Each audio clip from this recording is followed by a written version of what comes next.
Hello student, मैं सनी आप सभी का स्वागत करता हूं आपके अपने चैनल इलेक्ट्रिकल रिसर्च एकेडमी के ऑनलाइन पोर्टल पे। आज हम लोग यूपीपीसीएल TG2 के प्रीवियस ईयर क्वेश्चन देखने वाले हैं।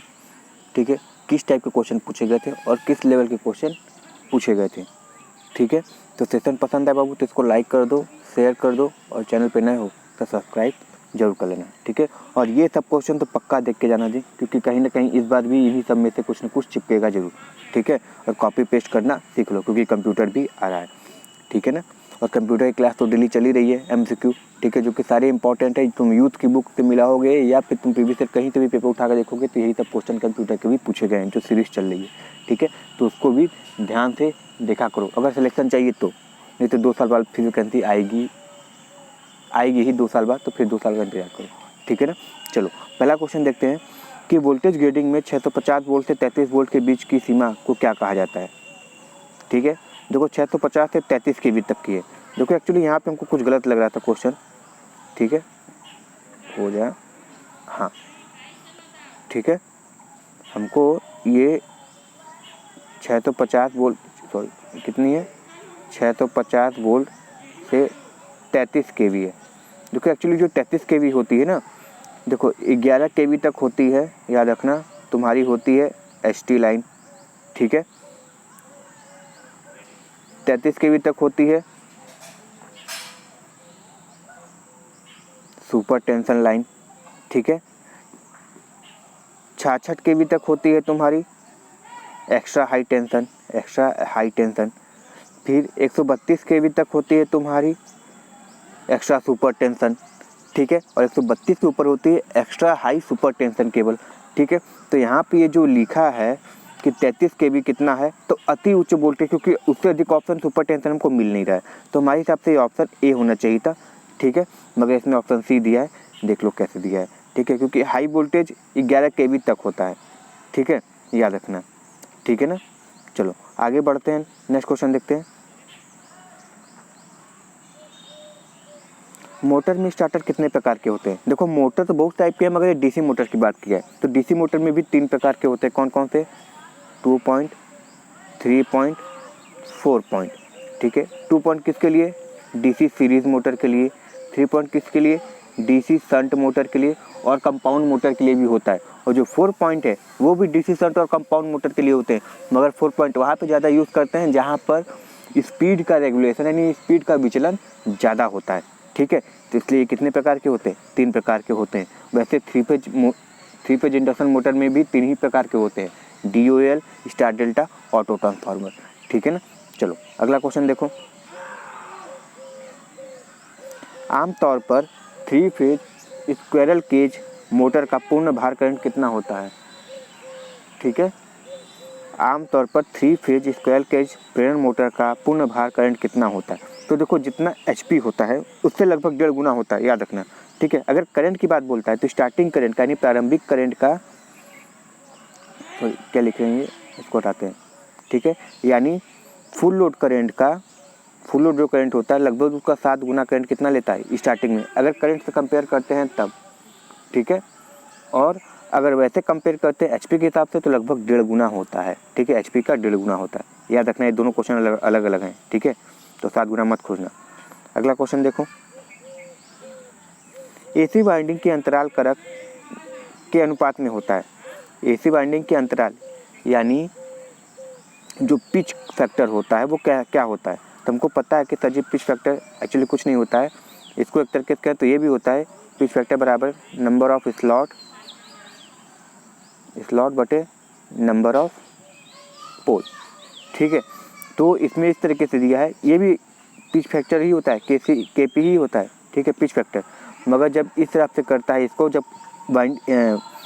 वाइंडिंग और पोल के अंतराल की बात में जब दोनों पोल को एक साथ लेता है तब ये हो जाता है कि वाइंडिंग पिच बटे पोल पिच, ये जो होता है हमारा क्या होता है, पिच फैक्टर की कहानी होती है।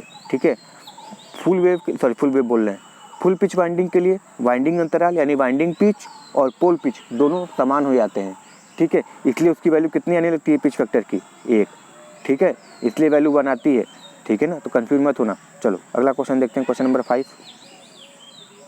निम्न में से किस प्रकार के लैंप के लिए DC काम में लिया जाता है। डीसी सप्लाई देखो किस में काम में लिया जाता है। वैसे तो फ्लोरेसेंट ट्यूब भी चलाने के लिए हम लेते हैं, मगर वो क्या होता है जब कुछ नहीं होता है, कुछ नहीं थे तो कुछ बेहतर है इसलिए लेते हैं, ठीक है। मगर जब एक्चुअली बात करें डीसी आर्क लैम्प की बात करते हैं, ये वैसे ऑफलाइन बैच में पढ़ाए थे, ठीक है। तो इसके बीच में कुछ ना कुछ गैप रखते हैं, यहाँ पे एक चोक लगा देते हैं, फिर यहाँ पे क्या देते हैं हम डीसी सप्लाई दे देते हैं, ठीक है। याद रखना है इसको। तो ये हमारा क्या होता है डीसी पे काम करता है। तो कौन सा रेजिस्टेंस होता है sir? Arc lamp, carbon arc lamp होता है, ठीक है। याद रखना, सही है ना। चलो अगला देखते हैं। इलेक्ट्रोड कार्बन के बने होते हैं। अगला क्वेश्चन है, यदि 5 ओम 3 प्रतिरोध के श्रृंखला में जुड़े हैं तो क्या हो जाएगा? श्रृंखला में जुड़े हैं तो R1 + R2 + R3 करोगे तो 15 ओम निकल के चला आएगा, ठीक है। चलो अगला, भारत में बिजली कितनी होती है?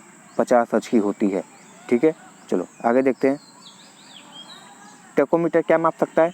तो टेकोमीटर का प्रयोग हम करते हैं गति मापने के लिए, ठीक है। टेकोमीटर भी गति मापता है और स्ट्रोबोस्कोपिक, ठीक है, स्ट्रोबोस्कोप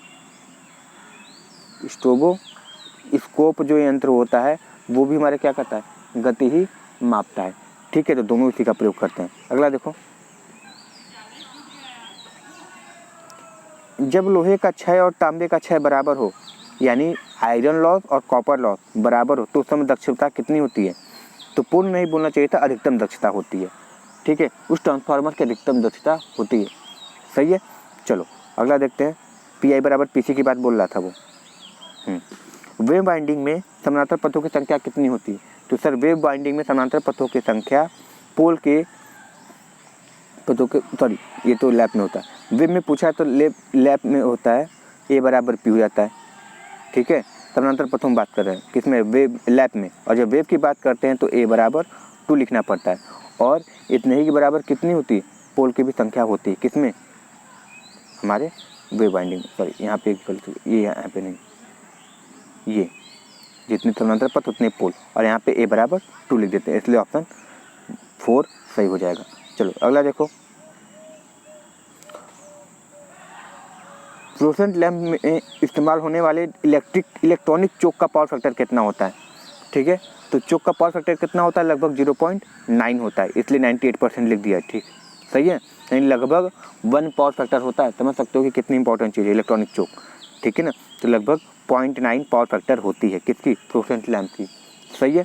चलो अगला देखते हैं, इसलिए ऑप्शन ए सही हो जाएगा। अगला क्वेश्चन देखो,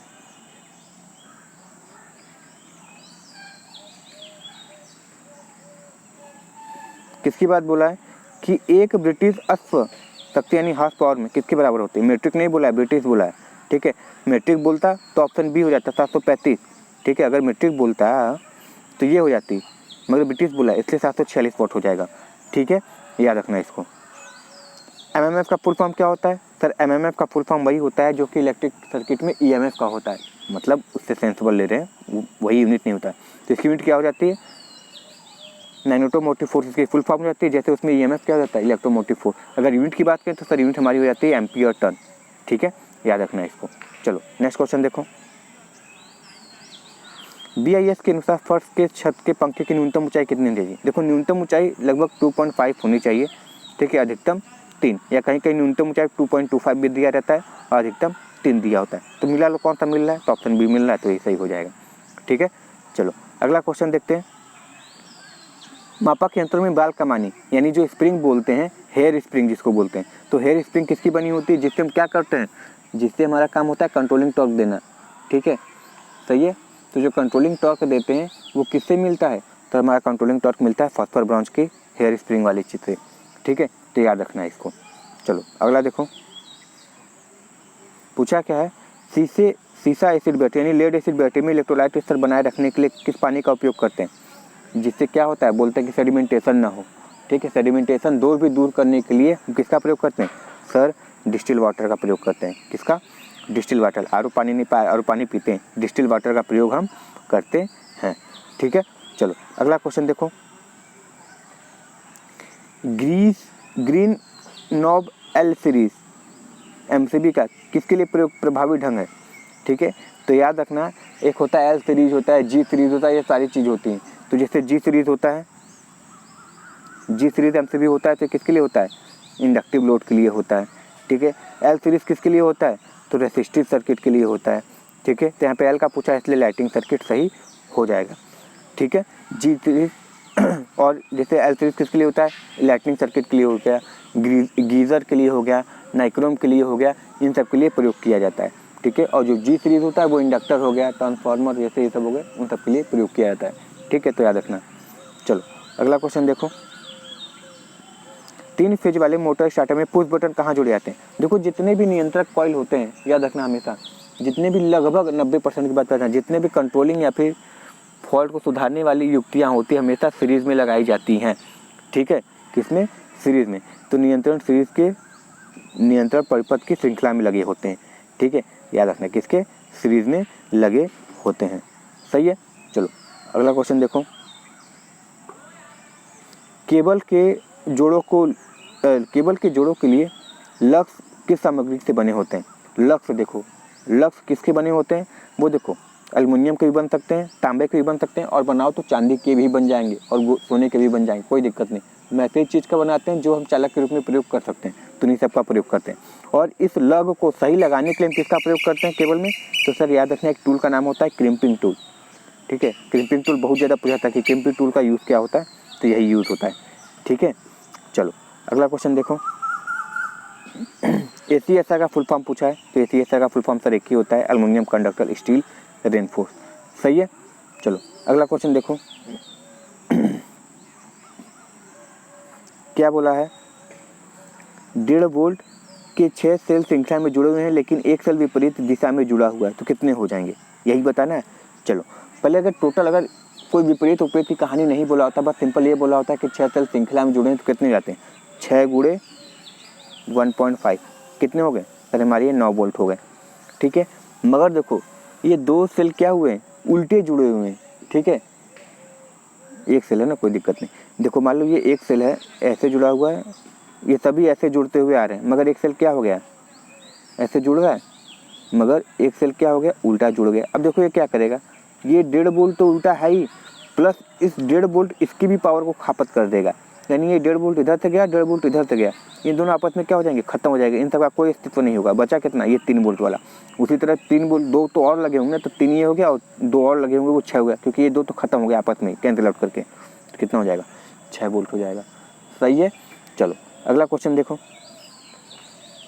ये क्वेश्चन तो बताने वाली नहीं है मगर पढ़ लो, देखो ये सब क्वेश्चन पूछे जाते हैं और वहाँ पे आके कन्फ्यूजन ही होता है, आता है मगर 2 ऑप्शन में कन्फ्यूज हो के गलत मार के चले आओगे या छोड़ के, ठीक है। चलो डेल्टा कलेक्शन में लाइन वोल्टेज किसके बराबर होता है, हमको पता है कि सर डेल्टा कलेक्शन में जो VL बराबर होता है किसके, VPH के बराबर हो जाता है। और यही करंट की बात करें तो IL बराबर किसके हो जाता है, √3 IPH के बराबर हो जाता है, ठीक है। इसको याद रखना बहुत ज़्यादा इंपॉर्टेंट है। और स्टार में जस्ट इसका उल्टा में √3 लग जाता है, ठीक है। तो अब वो सेशन पसंद आ रहा हो तो इसको लाइक शेयर और सब्सक्राइब जरूर कर दो यार, ठीक है। चलो गैस भरे टंगस्टन फिलामेंट लैंप की कार्यकारी तापमान कितनी होती है, ठीक है। तो याद रखना कभी कभी क्या होता है कि टंगस्टन लैंप सिंपल पूछ लेता है, तो जब नॉर्मल टंगस्टन लैंप होता है तो उसकी 2000 डिग्री सेल्सियस होती है, ठीक है। मगर जब उसमें गैस भर दी जाती है तो उसकी जो तापमान हो जाती है, जो कि ऑर्गन नाइट्रोजन भरे जाते हैं, तो उसके तापमान 200 डिग्री और बढ़ जाती है, वो कितनी जाती है, 2200 डिग्री हो जाती है। एक्चुअली देखें तो टंगस्टन का तापमान कितना होता है, 3400 डिग्री होता है, ठीक है। सिलिकॉन की देखो तो कितनी, सिल्वर की कितनी जाती है 960, इसको याद रखो। कॉपर की कितनी होती है 1034। तो ये सब टेम्परेचर याद रखो जी, बहुत ज़्यादा पूछे जाते हैं एग्जामों में, ठीक है ना। चलो अगला क्वेश्चन देखो, फैराडे के इलेक्ट्रोलाइसिस के पहले नियम के अनुसार द्रव्यमान M किसके बराबर होता है, ये तो आता ही है जी, M बराबर क्या होता है, तो हमको पता है कि M बराबर क्या होता है, ZIT, पता है ना। और ये क्या होता है, केमिकल इक्विवेलेंट, जिसकी यूनिट क्या होती है, ग्राम पर कूलम, इसको याद रखना बहुत ज़्यादा पूछाता है, तो क्या हो जाएगा ZIT, सही है। चलो अगला क्वेश्चन है, फ्यूजिंग गुणांक क्या होता है, यही है। फ्यूजिंग गुणांक का फार्मूला क्या होता है जी, सर पहले तो इसकी वैल्यू जो होती है 1 से ज़्यादा होती है, क्या होती है, 1 से ज़्यादा होती है। और ये होता क्या है, इसको हटाते हैं ना, दूसरे कलर से लिखते हैं, तो इसका जो कलर होता है वो, सॉरी कलर बोलें, इसकी जो होती है वो क्या होती है, मिनिमम फ्यूजिंग करेंट बटे रेटेड करेंट, ठीक है। और हमको पता है कि मिनिमम जो फ्यूज होने वाली धारा होगी, फ्यूज वाली धारा होगी जो मतलब जिससे कि वो क्या बोलते हैं, जो तार लगाए थे वो गल रहा है, तो तभी गलेगा ना जो कि रेटिंग से अधिक उसमें धारा जाएगी तब, यानी रेटिंग से अधिक कौन सी मिनिमम फ्यूजिंग धारा, इसलिए इसकी वैल्यू 1 से अधिक आ जाती है, ठीक है। इसको याद रखना, इसलिए ऑप्शन क्या हो जाएगा, 4 सही हो जाएगा। कम्यूटेटर ब्रश के बीच में क्या रखी जाती है, कम्यूटेटर खंडों के कम्यूटेटर खंड को इंसुलेटेड करने के निम्न से कौन से सामग्री का प्रयोग किया जाता है, यानी कम्यूटेटर देखो किसके बने होते हैं, हार्ड ऑन कॉपर के, पता है, हाँ सर। मगर इन दोनों सेगमेंट के बीच में एक इंसुलेटर पदार्थ भरा जाता है, और वो इंसुलेटर पदार्थ कौन सा होता है, अभ्रक होता है। कौन भरा जाता है, माइका भरा जाता है, ठीक है। क्या भरा जाता है, माइका भरा जाता है, सही है। चलो अगला क्वेश्चन देखो, ट्रांसफार्मर की सुरक्षा आमतौर पर किसके द्वारा, बुखो लीले द्वारा। सारे इंटरनल फॉल्ट जो भी होते हैं हमारे बुखो लीले से ही दूर किए जाते हैं, ठीक है, इसको याद रखना। दाएं हाथ के अनुसार सॉरी, यानी फ्लेमिंग राइट हैंड रूल कहाँ, जनरेटर में ईएमएफ की दिशा ज्ञात करने के लिए किया जाता है, और लेफ्ट हैंड रूल कहाँ, जनरेटर में किसकी दिशा, घूमने की दिशा ज्ञात करने, सॉरी मोटर में घूमने की दिशा ज्ञात करने के लिए फ्लेमिंग लेफ्ट हैंड रूल, ठीक है। फ्लेमिंग और फराडे दो अलग चीज़ें हैं, मगर कभी कभी सेम लगते हैं, ठीक है, खासकर एग्जामों में, ठीक है ना। चलो अगला क्वेश्चन है, BIS के अनुसार इमारतों और भू इलेक्ट्रोड के बीच की दूरी किससे कम नहीं होनी चाहिए। मान लो तुम्हारा इमारत बना हुआ है, यहाँ पे तुम अर्थिंग लगा रहे हो, ठीक है, मान लो पाइप अर्थिंग प्लेट अर्थिंग कुछ भी लगाओ, तो इसकी बीच की दूरी कम से कम कितनी होनी चाहिए, 1.5 मीटर हो जाए, ज़्यादा हो जाए कोई दिक्कत नहीं, ठीक है, याद रखना 1.5 मीटर। और ये जो 5 मीटर है, जब अर्थिंग को कम करने के लिए तुम जब पैरेलल में 2 या 3 रॉड लगाते हैं तो उसके बीच की न्यूनतम दूरी कम से कम 5 मीटर होनी चाहिए, ठीक है, ये भी याद रखना।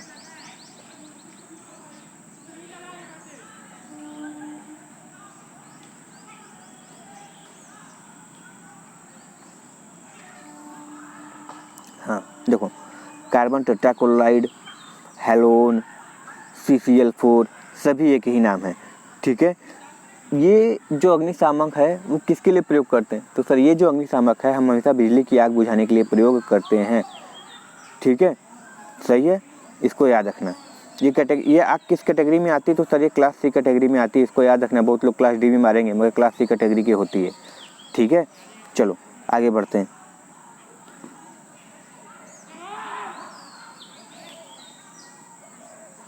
किस विद्युत उत्पादन संयंत्र की संचालन लागत न्यूनतम होती है, न्यूनतम बोल लो चाहे जीरो बोल लो, बात एक ही है।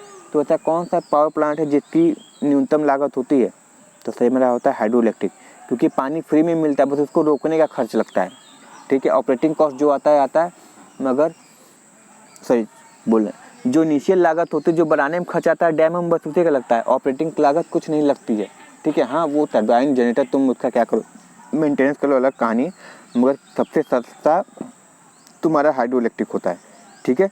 चलो कौन से टरबाइन का प्रयोग करते हैं, तो इसमें टरबाइन एक तरीके से कहें, कौन से अल्टरनेटर का प्रयोग होता है, तो इसमें सैलिएंट पोल जनरेटर का प्रयोग करते हैं, ठीक है, जिसमें पोलों की संख्या अधिक होती है और स्पीड कम होती है।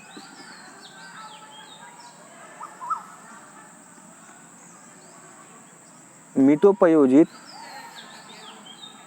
का प्रयोग किसकी दक्षता बढ़ाने के लिए करते हैं, तो सर इकोनोमाइजर का प्रयोग करते हैं हम बॉयलर की दक्षता बढ़ाने के लिए, और कितना बढ़ा देता है, लगभग 10% तक इसकी दक्षता बढ़ा देता है। कौन, इकोनोमाइजर, ठीक है, जो क्या करता है, फीड वाटर को पहले से ही गर्म करता है, जो बॉयलर में पानी जा रहा है उससे पहले थोड़ा बहुत तो वो गर्म कर देता है, किसकी सहायता से, जो चिमनी से धुआं निकलता है उसकी उष्मा को लेके, ठीक है। चलो आगे देखते हैं,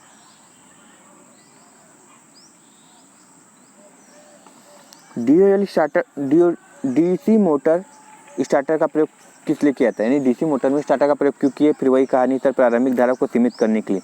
सर ये प्रारंभिक धारा बढ़ क्यों जाता है, तो प्रारंभिक धारा स्टार्टिंग करंट इसलिए बढ़ जाता है क्योंकि उस समय मोटर हमारा रनिंग कंडीशन में नहीं होता है, और उस समय हमारा बैक ईएमएफ क्या होता है, शून्य होता है। जब बैक ईएमएफ शून्य होता है तो स्टार्टिंग करंट हमारी ज़्यादा होती है, मगर जैसे जैसे मोटर घूमने लगती है बैक ईएमएफ आ जाता है तो करंट का विरोध करके उसको कम करने का प्रयास करने लगता है, ठीक है। चलो अगली कहानी, ये देखो, ये तो याद रखना रट्टा मार है जी, नहीं रटोगे तो गलत हो जाएगा, हम नहीं जानते। प्लेट अर्थिंग जब करते हैं तो जीआई प्लेट कितनी होती है, तो सर 60 × 60 × 6.35 mm, और ये कितना हो जाता है 3.15 किसके लिए हो जाता है सर, ये हो जाता है कॉपर के लिए, ठीक है। और हैवी तुम लगाना चाहते हो क्या प्लेट अर्थिंग, तो यहाँ पे 60 की जगह क्या करना पड़ता है 90 × 90 करना पड़ता है, ठीक है। चलो अगला क्वेश्चन देखो, सजावटी श्रृंखला व्यवस्था के लिए 240 वोल्ट सप्लाई के लिए 4 वोल्ट के कितने बल्ब लगेंगे, तो 240 वोल्ट ये है क्योंकि सीरीज में ही लगाना है तो वोल्टेज बटेगा और इक्वली बटेगा, तो सर 60 बल्ब रहेंगे तभी साइलेंस चल पाएगा। 40 में फ्यूज होने के चांस है, 80 में डिम बढ़ेगा, 100 में होता है कि मुझे दिखे ही ना कि जल रहा है कि नहीं, ठीक है। हाँ 36 क्वेश्चन है कि परमाणु बिजली उत्पादन संयंत्र का ईंधन क्या होता है, ठीक है। तो हमारे रेडियो एक्टिव मेटल होते हैं लगभग वही होते हैं, तो कौन कौन से होते हैं हमारे यूरेनियम और थोरियम, ठीक है। यूरेनियम 232 या यूरेनियम 235, थोरियम का भी प्रयोग कर लेते हैं, ठीक है। तो ये सब हमारे क्या होते हैं ईंधन होते हैं न्यूक्लियर पावर प्लांट के, ठीक है। चलो ट्रांसफार्मर के नो लोड करंट का मान कितना होता है, तो सर ये 2 से 5% होता है, ठीक है। और ये 3 फेज इंडक्शन मोटर का नो लोड करंट पूछे तो सर 20 से 30% होता है। क्यों सर, इसलिए ऐसा क्यों होता है क्योंकि सर ट्रांसफार्मर में हमारा एयर गैप नहीं होता है, ठीक है। तो स्टेटर से रोटर एक तरीके से या प्राइमरी से सेकेंडरी वाइंडिंग यानी के लिए उसको क्या होता है एक माध्यम मिल जाता है, तो आसानी से वो चला जाता है। मगर जो 3 फेज इंडक्शन मोटर होता है उसको एयर से होकर जाना पड़ता है, और हम जानते हैं कि एयर का रिलक्टेंस अधिक होता है, जिससे क्या होती है फ्लक्स की क्षति होती है। तो उस क्षति को पूर्ण करने के लिए हमको नो लोड करंट ज़्यादा आवश्यकता पड़ती है, ठीक है। चलो अगला क्वेश्चन देखो, एक 1200 मीटर तार में 60 ओम का प्रतिरोध है, तो 240 मीटर में प्रतिरोध का कितना होगा, ठीक है। तो देखो याद रखो क्या हो जाएगा, एक्चुअली देखो ये बोला नहीं है कि तार की बात की, अच्छा तार बोला है, यानी तार हमको पता है कि जैसे जैसे लंबाई बढ़ती है, ठीक है, प्रतिरोध का मान क्या होता चला जाता है बढ़ता चला जाता है, क्योंकि डायरेक्टली प्रोपोर्शनल होता है। तो देखो यही है कि अगर ये 1200 पे कितना है 60 है, तो 240 पे कितना होगा सर x होगा, यही होगा ना। इसको रहने देते हैं, 1 0 से 1 0 उड़ाते हैं, ठीक है। ये चला जाएगा, इसको 12 से काटेंगे तो 2 हो जाएगा, इसको 12 से काटेंगे तो कितना हो जाएगा 10 हो जाएगा, फिर इसको काट देते हैं कितना हो जाएगा 5 हो जाएगा, ठीक है। फिर इसको काटेंगे तो कितना हो जाएगा 12 हो जाएगा, ठीक है। यानी एक्स की वैल्यू कितनी निकल के चली आई 12 निकल के चली आई। चलो अगला देखो, मगर इंसुलेशन में उल्टा हो जाता है जी, इन्वर्सली प्रोपोर्शनल हो जाता है, ठीक है। यही मत मार के चलाना ना कि सर जी बताइए लाना। निम्नलिखित में से किस जनरेटर का टर्मिनल वोल्टेज शून्य होता है जब कोई लोड नहीं होता है। देखो सीरीज मोटर ऐसे बना होता है, सारी कहानी इसकी सीरीज में होती है, ठीक है। तो जिस पर लोड नहीं होता तो ये क्या रहती है ओपन सर्किट हो जाती है, और ओपन सर्किट होगा तो बहने वाली धारा का मान भी क्या हो जाएगा शून्य हो जाएगा, ठीक है। चलो अगला क्वेश्चन है, 3 फेज वाली क्या है क्वेश्चन कि 3 फेज वाली आपूर्ति प्रणाली में यानी 3 फेज सप्लाई सिस्टम में किस प्रकार का भू रिसाव सर्किट ब्रेकर का प्रयोग किया जाता है, ठीक है। तो 3 फेज वाली है तो उसमें कैसा तुम जैसे ELCB बोलते हो ना, ELCB electric leakage circuit breaker है, ठीक है। तो तुम कैसा प्रयोग करोगे, तो सर ऐसा होना चाहिए चौड़े पोल यानी कैसा होना चाहिए तो 4 पोल वाली होनी चाहिए, ठीक है, सही है ना। ELCB याद रखना, लीकेज सर्किट ब्रेकर था, इलेक्ट्रिक लीकेज सर्किट ब्रेकर, उसको याद रखना भूलना मत, ठीक है ना। चलो अगला क्वेश्चन देखते हैं, और MCB का full form miniature circuit breaker, MCCB का full form moulded case circuit breaker, ये सब चीज़ें याद रखना, ठीक है। RCB का रेसिडुअल सर्किट ब्रेकर, ठीक है, RCCB residual current circuit breaker, ये सब चीज़ें याद रखना, पूछी जाती है। अगला क्वेश्चन है कि वायरिंग प्रणाली में सबसे सस्ता और आसान तरीका कौन सा है, ये क्लिट वायरिंग है।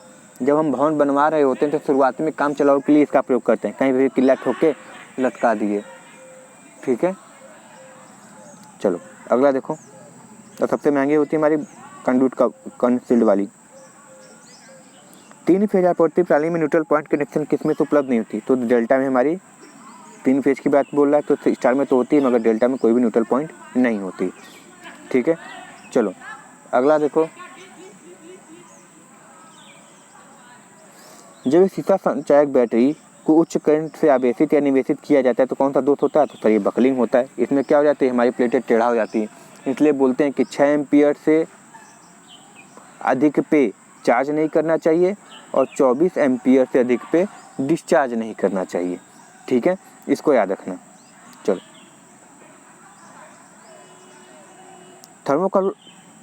थर्मोकपल उपकरण किस काम में होता है? ठीक है, तो थर्मोकपल जो इंस्ट्रूमेंट होता है, थर्मोकपल यानी दो धातुओं से मिलाकर ताप का अंतर करके उसमें क्या कराते हैं, करंट फ्लो कराते हैं।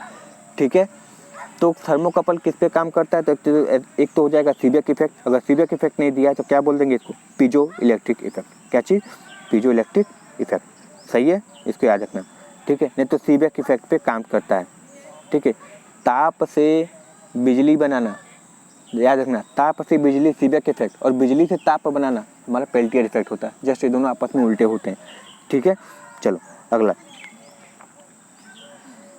जब तुल्यकालिक मोटर ओवर एक्साइटेड होकर चलती तो शक्ति गुणक क्या होता है? ओवर एक्साइटेड मोड में, ओवर एक्साइटेड मतलब डीमैग्नेटाइजिंग की बात कर रहे हैं। ओवर एक्साइटेड मोड में या डीमैग्नेटाइजिंग मोड में या फिर क्या बोले, ईबी की वैल्यू वी से ज़्यादा हो तो उस समय हमारी कौन सी चलती है? अग्रगामी चलती है। कौन? Synchronous motor. मगर यही अग्रगामी है, सॉरी यही ओवर अति उत्तेजित है, मगर तुल्यकालिक जनरेटर है या फिर अल्टरनेटर है, तो ये क्या हो जाएगी? हमारी पश्चगामी हो जाएगी। ठीक है, तो 2 क्वेश्चन बनते हैं, याद रखना। DOL कितने हाथ पावर तक? तो सर जी 5 हाथ पावर तक DOL का प्रयोग करते हैं। 5 से 20 हाथ पावर तक सर स्टार डेल्टा का प्रयोग करते हैं, और 20 HP से ऊपर के लिए हम सर ऑटो ट्रांसफार्मर का प्रयोग करते हैं। इसको याद रखना। ठीक है, चलो अगला क्वेश्चन देखो। ट्रांसफार्मर में नो लोड के अनुसार किस प्रकार के क्षय में परिवर्तन होता है? ट्रांसफार्मर में नो लोड बोल रहे, देखो नो लोड नहीं, लोड, जिस हिसाब से लोड बदलता रहता है तो केवल एक ही लॉस बदलता है उसको, जिसको हम परिवर्ती लॉस बोलते हैं या वेरिएबल लॉस बोलते हैं। इसीलिए उसको परिवर्ती या वेरिएबल बोला गया है क्योंकि वो लोड के हिसाब से बदलता रहता है। और वो कौन सा लॉस है? तांबे का क्षय, यानी जिसको कॉपर लॉस बोलते हैं। ठीक है, याद रखना। आयरन लॉस जो होता है इन्हीं 2 के अंतर्गत आता है। ठीक है, यानी आयरन लॉस बोलोगे तो इन 2, ये बाऊ है, ये 2 बेटे हैं, इसका यूज़ करने लगते हैं।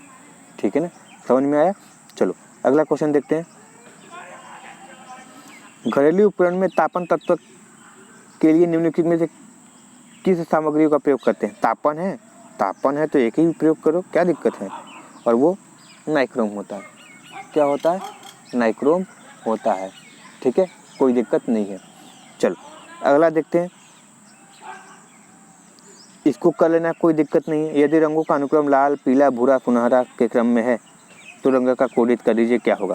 तो पहले से देख लो, जब लाल दे दिया तो लाल की तो 2 होती है, पीला है तो 4 होती है, भूरा भूरा का 1 होता है। ठीक है, सुनहरा 1 2, तो भूरा का 10 टू, अच्छा देखो कैसे हो गया, यहाँ पे गलत हो गया, 2 4 तो लिख दिए, इंटू 10 के घाते कितना होना चाहिए? तो सुनहरा दिया है ना, तो 10 के घाते हो गया 1, सॉरी भूरा हो गया तो, और सुनहरा कितना होता है? 5%, कोई दिक्कत नहीं। एक्चुअली देखो कितना होना चाहिए? 240 होना चाहिए था। ठीक है, कितना होना चाहिए था?